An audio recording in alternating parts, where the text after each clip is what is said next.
신명기 18장 13절 말씀, 너는 내 하나님 여호와 앞에서 완전하라.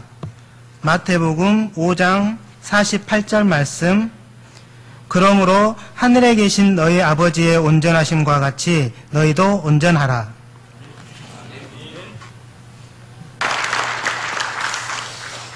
성경에서 제일 두려운 말씀이 오늘 본문이 아닌가 싶습니다. 이스라엘 백성에게 하나님께서 너희는 내 앞에서 온전해라. 또 예수님께서 또 오셔가지고 다시 반복해서 하늘에 계신 너희 아버지의 완전하심과 같이 너희도 완전해라. 살 떨리는 말씀입니다. 우리가 어떻게 하나님처럼 완전할 수 있을까? 그래서 많은 그리스도인들은 완전해지려고 몸부림을 칩니다. 선을 행해보고 새벽마다 와서 부르짖고 하나님 어저께 내가 이런 잘못했는데 일단 잘못했다고 얘기하는 것 자체부터 완전 못했다는 얘기가 증거가 되는 거죠. 완전을 향해서 그렇게도 몸부림을 치는데 안 돼요. 근데 이제 예수님께서 완전해질 수 있는 힌트를 조금씩 주는데 그건 더 어려워요. 힌트가 뭐냐? 옛날 율법에는 살인하지 말라고 했는데 나는 너희에게 말한다. 미워하면 어떻게 된다고요? 형제를 미워하는 자는 무시무시한 말씀을 해요. 말하자면 지옥불에 던져질 것이다. 미워하면. 제가 생각할 때 세계력 교회 성도들은 적어도 자기 형제는 안 미워할 줄로 믿습니다. 그리스도 안의 형제도 마찬가지로 안 미워할 줄로 믿습니다. 안 미워해야 되겠죠. 그런데 그건 우리 마음이고 마음 따로 몸 따로 이제 그래요. 그래서 절대 안 미워해야 되겠는데 미운 마음이 생겨나. 그거 어쩔 수 없는 것 같아요. 왜냐하면 부부도 그렇거든요. 우리가 결혼할 때쯤 되면 평생 안 미워하면서 살 수 있을 것 같은데 실제로 살아보면 저 사람 저렇게 하나님이 왜 저런 사람을 붙여주셨을까 이렇게 생각 들 때도 있고 그래서 한 번씩 질문하면 다시 태어나면 또 만날 마음이 있냐 이러면 내가 미쳤습니까? 이렇게 대답하기도 하고 그렇게 사람 변하면서요 미워하는 감정이라는 것은 자기가 컨트롤 하려고 해서 되는 게 아니더라고요. 그렇죠? 그런데 예수님 무시무시하게 미워하면 지옥불에 던져질 것이다. 성경에는 라가라는 말을 썼어요. 라가라고 하면 심판을 받게 될 것이다. 라가라는 말은 욕이래요. 욕. 그러니까 우리가 욕하면 심판받아요. 여러분 욕하지 마세요. 절대 욕하면 심판받아요. 예수님이 직접 하신 말씀. 그래서 많은 신자들이 얘기합니다. 우리가 적어도 구약의 율법은 못 지킬 망정 예수님이 하신 말씀은 지켜야 될 것 아니냐. 이런 사람들도 있어요. 한국 교회에 많이 있습니다. 제가 어느 날 유튜브에서 큰 믿음 교회인가 그런 한국에도 그 교회도 이단이라고 이름이 나 있더라고요. 그래서 그 목사님은 어떻게 설교하냐 들어봤어요. 그때 그분이 이렇게 얘기하더라고요. 지키지 못하면 그건 가짜 신자다. 진짜 신자는 지켜야 되는 것이다. 이렇게 지켜야 된다는 거예요. 그런데 살아보면 알잖아요, 사람이. 저는 이 말씀을 보면서요, 내 양심이, 난 도저히 안 되겠다. 제 양심이. 도저히 안 되겠다. 내가 이렇게 살아본 적이 없거든요. 미워하지 않고 살았다? 그런 사람이 있으면 그리스도 될 수 있겠죠. 미워하지 않고 살아간다는 게 거의 불가능해요. 어떤 사람은 그러더라고요. 나는 아직까지 평생 살아면서 남을 미워해 본 적은 없어. 진짜 그런 사람이 있어요. 근데 양심으로 들어가면 그렇지는 않을 것 같아요. 또 욕도 나는 평생 한 번도 해본 적 없다. 저도 욕을 잘 안 하는 사람입니다만은 가끔 좀 억울한 일을 당하거나 그러면 입 밖으로는 안 나오도 여기서 여기 가득 차 있어요. 욕이 막 굴러다녀요, 입에서. 그게 욕이지 뭐예요. 그건 심판받을 죄예요. 예수님이 직접 얘기했어요. 그래서 어떤 분은 어떤 한국의 유명한 여러분 잘 아시는 함석헌 씨 같은 사람은요, 무슨 얘기를 했냐면, 구약 성경, 이스라엘 역사인데 무슨, 필요 없다. 신약 성경도 다 쓰잘데없는 소리 다 있다. 성경에는 마태복음 5장, 6장, 7장만 있으면 다 끝난다. 그것만 가지면. 왜? 신자가 그렇게 살면 이 땅은 천국 아니겠냐. 그러면서, 성경 중에 성경 보석, 해가지고 마태복음 5장 이렇게 얘기했어요. 마태복음 5장을 자세히 보면,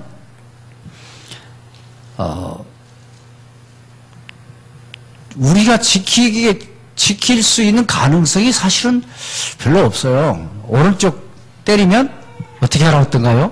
왼쪽을 돌려대며. 우리 세계로 식구들은 제가 때리면 돌려대겠죠? 대부분. 근데 돌려대는 사람이 없어요, 거의.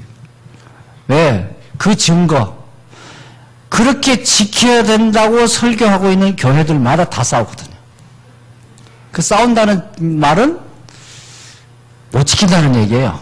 지키면, 오른쪽 때리는데, 왼쪽 들어대는데 무슨 싸움이 됩니까? 그건 싸움이 일어날 수가 없어요. 그렇지 않습니까? 누가 속옷을 달라고 하면 겉옷까지 벗어주며, 그런데 무슨 싸움이 일어납니까? 그런데 한국 교회는 얼마나 싸움 많이 합니까? 그 싸움한다는 증거는, 싸움한다는 얘기는 성경대로 안 산다는 얘기가 되죠. 그 말은 성경대로 못 산다는 얘기예요. 못 살아요. 이 말씀대로 살아갈 수가 없어요. 그럼에도 불구하고 예수님은 완전하라. 완전하라도 그냥 완전하라가 아니고 하늘에 계신 너희 아버지같이 하나님만큼 완전해라. 그래서 바울은 이렇게 얘기를 했던 것 같아요. 갈라디아서 3장 10절에서 율법에 기록된 모든 것을 항상 지키지 않는 자는 어디에 있다고 그랬어요?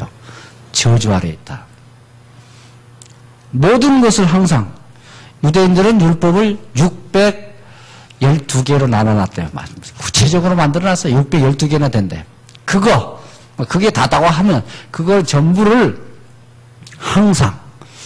항상이라고 한다면 자다가 꿈에는 예외가 아니에요. 꿈에도 포함돼요. 항상이란 말은. 그러니까 여러분 혹시 눈 뜨고 있을 때는 절대 죄를 안 져도 꿈에 혹시 죄를 졌다. 그러면 그 항상에 걸려드는 거예요. 그러면 그 사람 어디에 있어요? 저주 아래에 있어요. 그러니까 완전할 수 있는 길이 없어요. 저는 아무리 봐도 완전할 수 있는 길이 없더라고요. 그런데 예수님이 말씀하셨어요. 내가 율법을 폐하려 없애려고 온 것이 아니다. 완성하려고 왔다. 그리고는 요한복음 19장 30절에 다 이루었다라고 말씀했어요.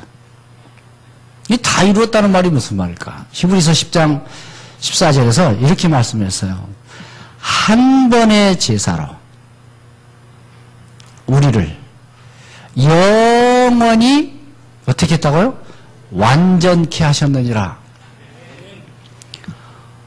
예수님이 한 번 십자가에 죽으신 그게요, 우리를 영원히 완전케 하는 축복된 사건이었다. 영원하다는 말은 무슨 말입니까? 과거를 얘기하는 겁니까? 현재를 얘기하는 겁니까? 미래를 얘기하는 겁니까? 전부 다죠. 과거, 현재, 미래. 왜? 영원히. 한 번의 희생은 영원히.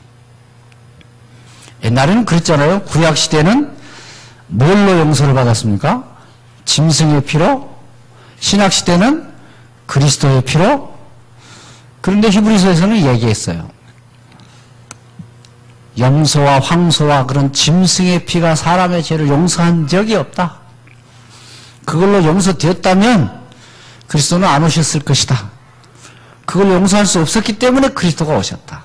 그 그리스도로 말미암아 우리는 완전히 용서를 받아서 이제는 다시는 죄를 위하여 제사를 드릴 필요가 없게 됐다. 죄를 위해서 제사를 드릴 필요 없어요. 이제 완전히 영원히 끝나버렸어요. 그래서 우리를 영원히 완전케 하셨느니라. 저는 복음 중에서 제일 제가 마음속에 깊이 받아들이고 있는 게 뭐냐면 너는 완전한 자다. 근데 완전하냐라고 질문을 하면 우리가 여러분 완전하십니까? 라고 질문하면 우리는 얼른 뭘 봅니까? 내 자신을 딱 보죠. 내 자신을 딱 쳐다보면 완전하지 않거든요. 근데 그게 이제 속는 거예요. 사단은 계속 자신을 바라보게 만들어요. 그래가지고 그걸 붙잡고 늘 통회하고 잡아가고 막 이렇게 메어놔요. 거기에 집중하도록. 그래서 딴 데 집중하지 못하도록. 다른 것 바라보지 못하도록. 자기만 쳐다보도록. 그래서 거기 속아든 거예요. 완전하냐? 그러면 우리는 뭘부터 생각해야 되냐면 복음을 생각해야 돼요. 아, 그리스도께서 십자가에서 한 번의 희생으로 영원히 완전케 하셨구나. 나는 그 축복 속에 있구나. 내가 예수 그리스도를 구주로 영접한 순간 완전하신 그리스도가 나와 내 안에 생명으로 오셔서 계시는 줄로 믿습니다. 그러므로 그리스도가 내 안에 완전한 분으로 계시기 때문에 이제 나는 할 게 없어졌어요. 옛날에는 신앙생활이 뭐냐? 완전을 위해서 계속 노력하는 거예요. 완전을 향해서. 그래서 신학에서는 뭐라고 얘기하냐면 그걸 이제 성화라고 얘기하거든요. 계속 노력해요. 그래가지고 그 성화가 완성되는 걸 영화라고 하는데 그 영화는 죽으면 성취된다 이렇게 얘기를 해요. 죽을 때까지 계속 노력하는 거예요. 거룩해지려고. 그런데 성경은 그렇게 얘기하고 있지 않아요. 이미 영원히 완전해졌느니라, 완전케 되었느니라 이렇게 말씀하신다는 거예요. 그러면 우리가 완전을 위해서 노력할 필요가 있습니까? 없습니까? 완전을 위해서 노력할 이유가 없어요. 그럼 이제 질문합니다. 그러면 죄 지어도 됩니까? 이렇게. 죄 지어도 됩니까? 어떤 렘넌트가 그렇게 질문하길래 제가 답했습니다. 그 생각을 누가 줬겠냐? 성령이 그렇게 너에게 그런 생각을 주시지는 않았을 것이다. 죄 지어도 되게 괜찮습니까? 그 생각은 뭔가 좀 나쁜 계획이 있는 자가 너에게 그런 생각을 주었을 것이다. 만일에 하나님의 사람이라면 하나님이 나에게 그런 완전한 축복을 주셨다면 그걸 사랑이라고 우리가 표현하잖아요. 그 사랑을 주셨다면 어떻게 살아야 되겠습니까? 내가 완전을 위해서 이제 노력할 건 없어요. 그러면 이제 내가 살 것은 뭡니까? 그냥 예를 들어 생각해 봅시다. 내가 물에 빠졌어요. 내 힘으로 도저히 빠져나올 수 없어요. 그런데 누군가가 나를 건져주셨어요. 그러면 그때부터 나는 어떻게 살아야 되는가? 다시 빠져가가지고 딱 막 빠져나오려고 몸부림치면서 살아야 되겠는가? 이미 나왔는데. 그럼 어떻게 살아야 되겠습니까? 나를 건져주신 분에 대해서 어떤 마음이 생기겠습니까? 감사하다. 나를 건져주신 분에 대해서 감사하다. 이게 이제 우리의 신앙생활의 첫 번째이면서 다라고 할 수 있을 것입니다. 우리 감사할 것밖에 없어요. 왜? 내가 빠져나올 수 없는 수렁이 있었는데 그리스도께서 단번에 영원히 완전하게 딱 건져주셨단 말이에요. 그럼 건짐받은 내가 살아야 될 삶의 방향, 삶의 내용은요, 감사할 것밖에는 없죠. 감사할 것. 그래서 이제 저도 선교사로 나가는 배경이 그런 감사에서 출발을 한 거죠. 하나님 감사합니다. 내가 어떻게 하면 하나님이 원하시는 일에 헌신할 수 있습니까? 그런데 감사하면서 살아가는데 감사하는 이게 삶을 가지고 이제 살려고 하는 그 사람에게 하나님께서 한 가지 예수님이 주신 요구 조건이 하나 있어요. 딱 하나. 요한복음 13장에 보면 가룟 유다가 이제 등장합니다. 예수님 12제자하고 이제 한 집에 모여요.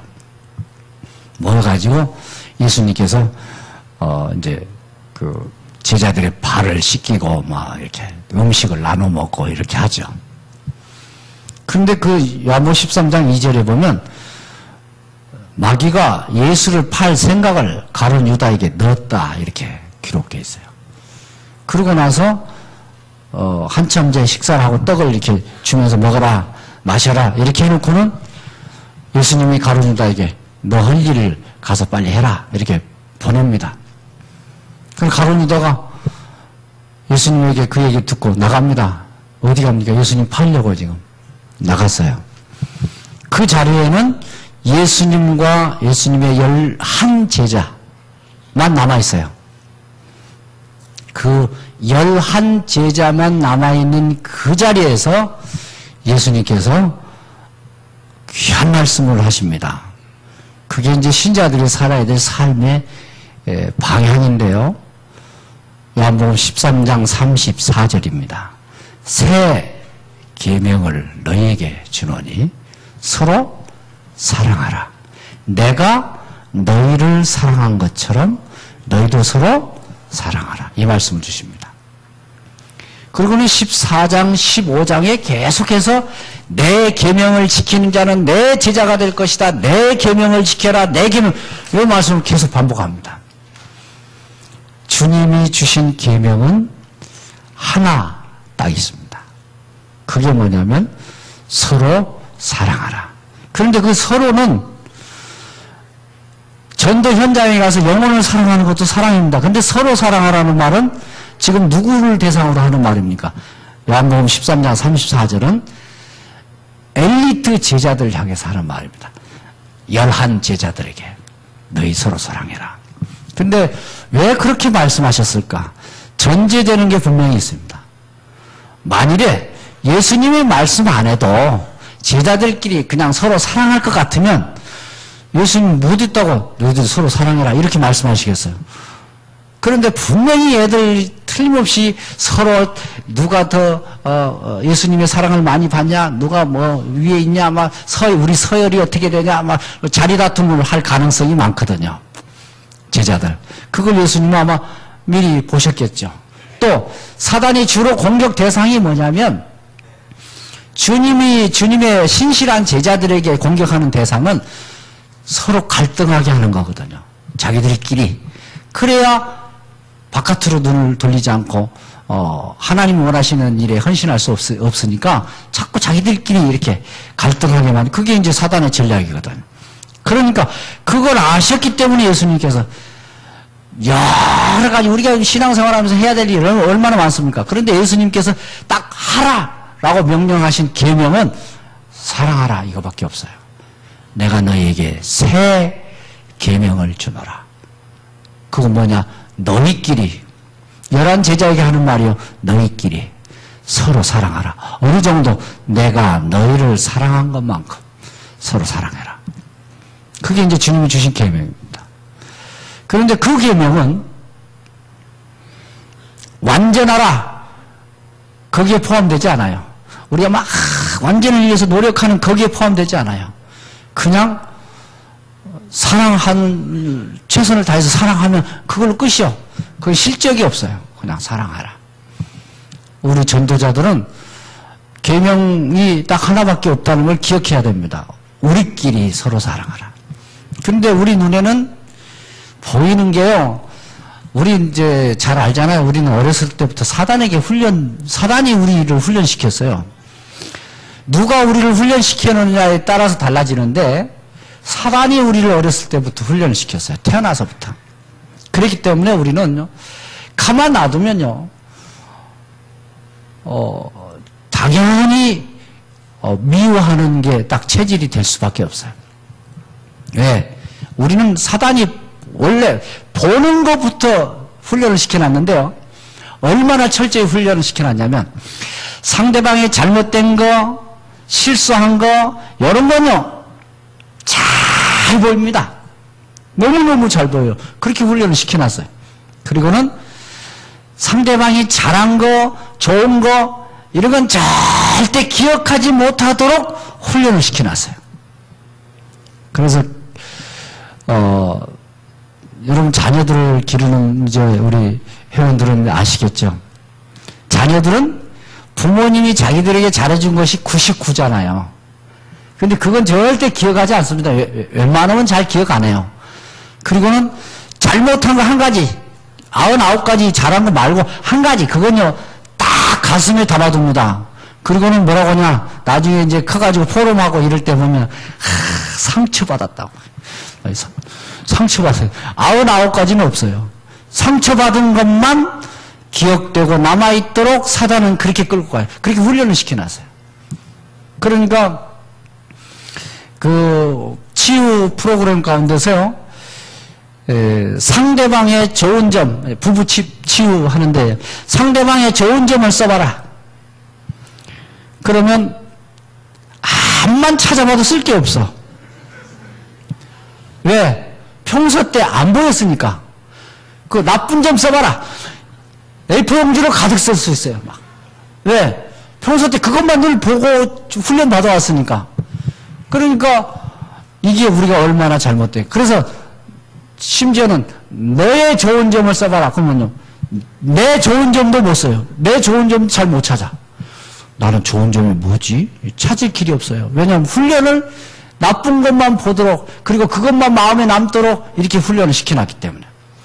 그래서 잘못된 거, 서운한 거 이런 건 보이니까 거기다 대고 사랑하라 그러니까 이거 죽은 맛이죠. 응? 아니 막 이 나쁜 것만 자꾸 보이는데 그 나쁜 것을 사랑하라 그러니까 이게 쉬운 일입니까? 얼마나 힘들어요. 그래서 이제 서로 사랑해라 이게 하면요, 야 신앙생활 한다는 게 이게 보통 힘든 게 아니구나 이렇게 가는 거죠. 그런데 하나님은 우리에게 저는 그래요. 내 힘으로 할 수 없는, 저는 마태복음 5장을 보면서 처음부터 이건 불가능하다. 그렇게 결론을 해서 나는 이거 모르겠다. 다른 사람 몰라도 나는 이거 불가능하다. 그런데 48절에 완전한 길이 있다. 이거. 완전해라 그랬어요. 그럼 완전한 길은 뭐냐? 하나밖에 없잖아요. 그리스도. 그래서 그리스도로 딱 붙을 수밖에 없어요. 그리스도만 붙잡을 수밖에 없어요.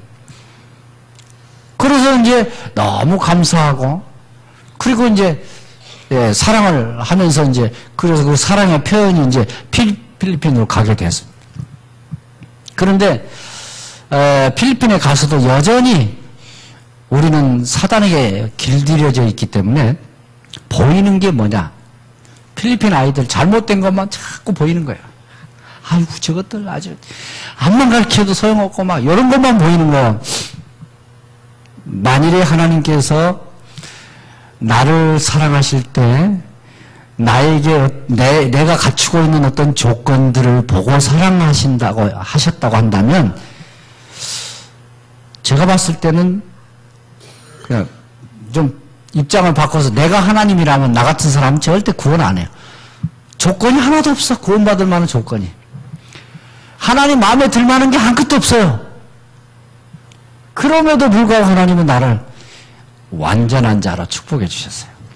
그래서 저는 그것보다 더 감사할 게 없어요. 너무 감사해요. 그런데 이제 필리핀 아이들 잘못된 걸 보면 사실은 잘못된 게 아니고 우리와의 문화의 차이예요. 그래서 잘못된 게 아니라 우리하고 다른 거예요. 틀린 게 아니라 다른 거예요. 그런데 한국 사람들은 이 다른 것을 이해를 못하는 거예요. 우리만 맞는 게 아니거든요. 저 사람들이 하는 것도 맞아요. 그리고 다만 문화적인 차이 때문에 다르다는 것이죠. 다른데 그게 이해가 안 돼가지고 그 조건 때문에 사랑을 못하는 거야. 마음 딱 닫아버려요. 너 그래 먹어가지고는 도저히 너는 쓸모가 없다.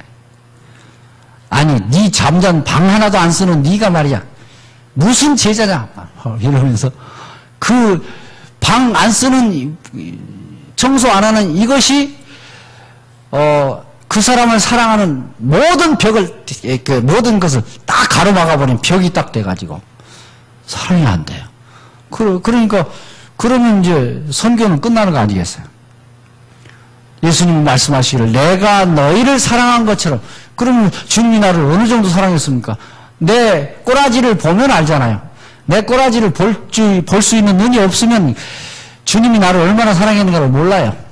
근데 내 꼬라지를 안다면 주님이 나를 얼마나 사랑했는가 알아요. 나 같은 사람을 완전한 자의 축복으로 주셨고 완전한 자의 자리에 완전한 자리에 그냥 완전하다. 그것도 영원히 그리스도의 한 번의 희생으로 너를 영원히 완전케 하였느니라. 그런 축복을 주셨으니 얼마나 감사한지. 그래서 첫째는 하나님께 감사하지만요. 이제는 우리가 조금 힘쓸 게 있어요. 신앙생활 하면 좀 힘쓸 게 있더라고요. 뭘 힘써야 되냐면은 사랑할 수 없는 조건 이것들을 자꾸 쳐다보게 하는 사단의 속임수에 걸려들지 않아야 돼요. 그 사람에게는 분명히 내게 나쁜 점이 있지만 좋은 점이 훨씬 많은데 내 눈에는 나쁜 점만 자꾸 보여. 막. 그래서 사랑이 안 돼요. 그래서 뭐 사랑이라고 하는 것은 부부 간의 사랑도 마음대로 되는 게 아니잖아요. 마음에서 우러나야 되는 것이기 때문에. 그러면 그것도 이제 결국은 하나님의 은혜로, 하나님의 능력으로 된다는 얘기가 되죠. 그래서 우리에게 필요한 것은 성령 충만이 아닌가 싶어요. 성령 충만 아니면 부부 사랑도 안 되는 거고요. 더군다나 선교 지역에서 선교의 대상들, 딴 나라 사람들을 사랑한다는 것은 거의 불가능할 것입니다. 그래서 저의 기도의 제목은 그것입니다. 하나님, 내 눈을, 잘못된 것을 보는 모든 눈을 가려 주십시오. 이제는 잘못된 게 보이지 않게. 조건 가지고 이 사람을 막 이 가로막는 이런 사단의 전략, 여기 속아 넘어지지 않게 해주십시오. 내 눈을 열어서 상대방의, 우리 아이들의 좋은 점을 볼 수 있는 눈을 열어주세요. 그래서 진짜 마음에서 우러나와서 사랑할 수 있도록.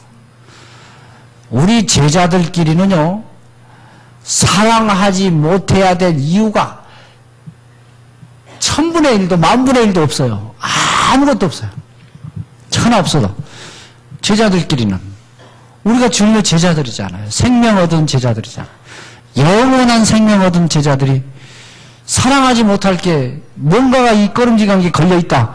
그건요, 걸려든 거예요. 우리 눈에는 그런 거 안 보이게 해주십시오. 내 눈에 그리스도의 사랑이 보여지게 하시고 그리스도가 나를 사랑한 것처럼 저 영혼도 사랑한다는 사실이 보여지게 하십시오. 그게 기도 제목입니다. 그래야만 조건 없이 열어놓고 사랑할 수 있기 때문에. 한국에 있을 때 막 몸부림치면서 기도하는 내용 가운데 하나가 영원 사랑하는 마음을 주세요. 그렇게 많이 기도했어요. 실제로 전도 현장에 가서 막 영접시키고 다락방도 하고 하지만 영원 사랑하는 마음이 내 마음속 깊이 들어있지 않으면 그게 금방 가서 막 지루하고 싫어지고 이거 계속 해야 되나 뭐 이런 갈등도 생겨날 수 있고 그렇거든요. 그러나 사랑하는 마음 그리고 그 열매를 통해서 이렇게 성장하는 그런 모습을 보면서 하나님 주신 기쁨을 맛보게 되면 이제 그런 것들이 다 이렇게 상쇄가 되어지죠. 오늘 우리는 예수님께서 왜 제자들을 처음 사람 낚는 어부가 되게 하겠다 하고 불러가지고 처음 메시지 주신 메시지거든요. 마태복음 5장은 제자들에게 주신 어떤 의미에서 첫 메시지요. 근데 그 첫 메시지에 하늘에 계신 너희 하나님의 완전하신 것 같이 너희도 완전해라. 왜 그랬을까? 그것은 요걸 그대로 지키라 하는 의미가 아니고 이 글자 그대로는 지켜야 되잖아요. 근데 그 글자를 통해서 주시고자 하는 의미가 있어요. 내면의 의미. 그건 뭐냐면 너희들은 완전할 수 없다. 그래서 내가 너희에게 완전한 축복을 주겠다. 그런 약속이 들어있는 메시지입니다. 그래서 그 약속을 붙잡은 자들의 이 축복은 그 약속을 잡은 사람들의 것입니다. 우리가 이 약속을 붙잡는다면 우리는 완전의 축복 속에 살게 되는 것이죠. 그래서 이번 한 주간도 또 앞으로 계속 신앙생활 하는 동안 이제 우리가 이 완전한 축복을 받았다면 할 게 뭐냐? 감사할 것밖에는 없어요. 뭐든지 이것보다 더 큰 것은 없거든요. 나를 완전케 하신 주. 내가 완전하다는 축복, 이것보다 더 큰 축복은 없잖아요. 뭐가 더 큰 축복입니까? 내가 완전해졌는데 하나님 앞에 어느 때 설지라도 완전한 자로 설 수 있게 됐는데 에베소 1장에 보면 거룩하고 흠이 없는 자로 서게 하기 위하여 그리스도 예수의 이름으로 너희를 자기의 아들들이 되게 하셨느니라 그랬어요. 우리가 하나님의 자녀 삼으신 이유가 하나님 앞에 거룩하고 흠이 없게 서게 하시려고 그렇게 하셨다. 그럼 우리는 이미 다 얻은 것입니다. 앞으로 더 얻을 것이 없을 만큼 다 얻었어요. 이 축복을 이제는 우리가 누려야 될 것입니다. 저도 오늘부터 또 계속 이 축복을 누릴 것입니다. 그리고 우리 선교 현지에서 이 아이들과 같이 또 누릴 것입니다. 그래서 아이들도 심지어는 저는 우리 유치원 아이가요 집에 가가지고 엄마 아빠가 이제 무슨 문제 가지고 얘기하니까 4살 먹은 아이가 엄마한테 예수는 그리스도 모든 문제 해결자인데 왜 그렇게 걱정하고 그래요? 이렇게 유치원 아이가 그랬다고 이제 자모가 교회 와가지고 이렇게 포럼 하는 얘기를 들었어요. 그러면 어쩔 때는 렘넌트가 귀중하다 이런 것도 이제 보여지지만 때로는 우리는 렘넌트 따라가려면 뭐랬다 더 따라가려면 너무 네가 훨씬 나보다 낫다 이런 생각이 들어요. 아이들도 고백하는 그 고백을 어른은 문제 오면 뭐 걱정부터 하고 조금 기분 나쁘면 싸움부터 하고 이러잖아요. 근데 예수 그리스도 완전하신 분 그분이 내 안에 오셔서 나를 완전케 하셨고 내 모든 문제 끝났는데 내가 할 게 뭐냐 다 눈치 봐갖고 이제 죄 지어도 되지 않는데 그 생각하는 것은 그건 마귀 생각이고 뭐 지을 수도 있고 넘어갈 수도 있는 거 그게 중요한 게 아니라 내게 주신 축복을 감사해야 되잖아요. 나에게 이런 완전한 축복을 주셨구나. 그리고 감사하는 거 그래 이제 감사하면서 살게 되면 아마 제가 생각하기로는 그런 감사가 있는 자에게는 미움에 또 서운함에 사단은 뭐 서운마귀 뭐 그러죠? 섭섭마귀 뭐 이런 건 틈타지 못할 줄로 믿습니다. 감사하는데 어떻게 틈탑니까? 그래서 오늘부터 새롭게 그런 감사의 축복을 누리는 그런 우리 이남 선교회 또 우리 모든 성도님들 되시기를 예수 이름으로 축원합니다. 기도하겠습니다. 하나님 우리에게 완전한 축복을 주신 주님께 감사를 드립니다. 저희들이 이 축복을 마음껏 누리게 해 주옵소서. 또 이 축복을 가지고 세상의 증인으로 서게 하옵소서. 그래서 많은 생명을 살리는 그래서 이 지역의 모델적으로 또 세계복음화의 모델적으로 응답을 받는 복된 교회가 되게 하옵소서. 예수 그리스도 이름으로 기도합니다. 아멘.